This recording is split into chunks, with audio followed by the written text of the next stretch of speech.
Bismillah. Assalamualaikum warahmatullahi wabarakatuh. Waalaikumsalam warahmatullahi wabarakatuh. Alhamdulillah. Wassalatu wassalamu ala Rasulillah. Muhammad. Kaifa halukum? Alhamdulillah bil khair.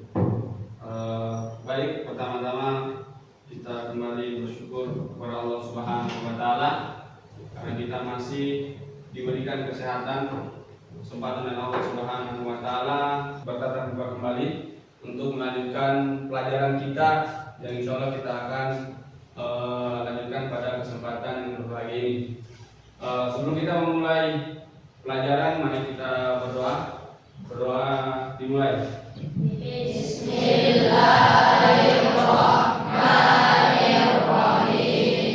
Allahumma inni as'aluka ilman nafi'an wa rizqan thayyiban wa amalan mutaqabbalan. Rabbi zidni ilman warzuqna fahman. Oke, baik, sebelum kita memulai pelajaran akan mengabsen kehadiran antum terlebih dahulu. Oke, yang disebutkan namanya angkat tangan ya.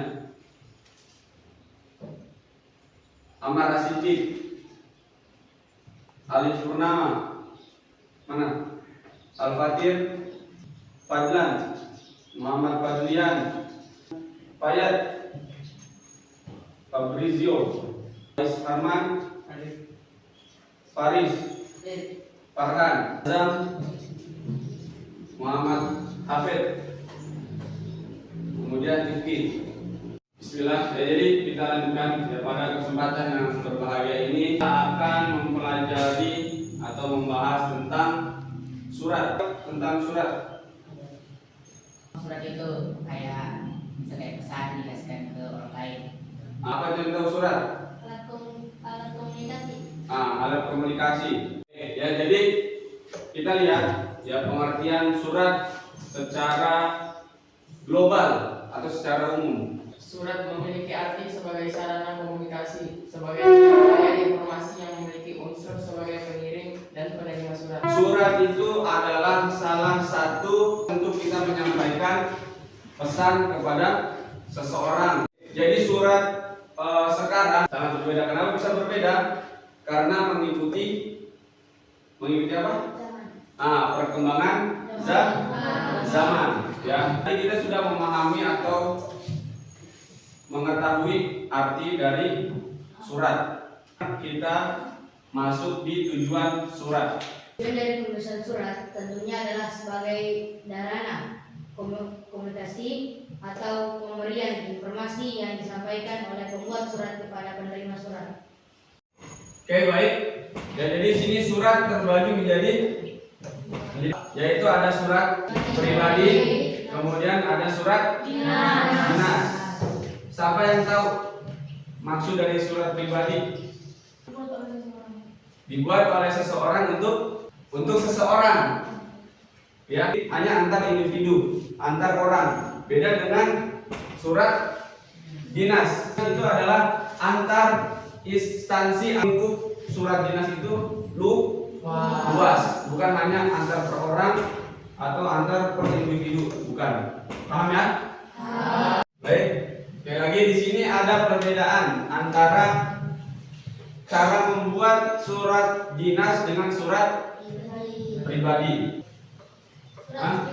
Surat pribadi apa perbedaannya? Dibuat oleh seseorang. Surat pribadi dibuat oleh seseorang. Surat dinas Ditulis oleh internet, jawatan dan organisasi. Ditulis oleh instansi, ya, tadi saya bilang jawatan atau organisasi. Berisi kepentingan pribadi. Berisi kepentingan pribadi. Menggunakan bahasa sehari-hari. Kemudian Komunikasi antara anak dan orang tua, sahabat atau teman. menggunakan bahasa sehari-hari. Ya, jadi bahasa yang digunakan juga untuk surat pribadi beda dengan surat dinas. Menggunakan bahasa baku dan Kemudian berupa surat, tugas, perizinan, dan pemberitahuan. Ada situ apa namanya? Berupa surat tugas, perizinan dan sekian ya. Tapi sebelum kita akhiri, ya Ustaz mau bertanya atau siapa yang mau bertanya?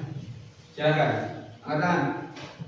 Ya, ada apa? Bagaimana cara pengiriman surat? Suratnya pribadi ya bisa jadi dalam tulisannya dia lebih simpel. Ya, maksudnya bagaimana? Kertas, cukup kertas. Ya, kalau umpamanya pribadi, contohnya tadi kayak paham tadi ya pertanyaan pertama? Oke, sekarang pertanyaan kedua ada. Oke. Surat dinas dikirim dalam bentuk apa saja?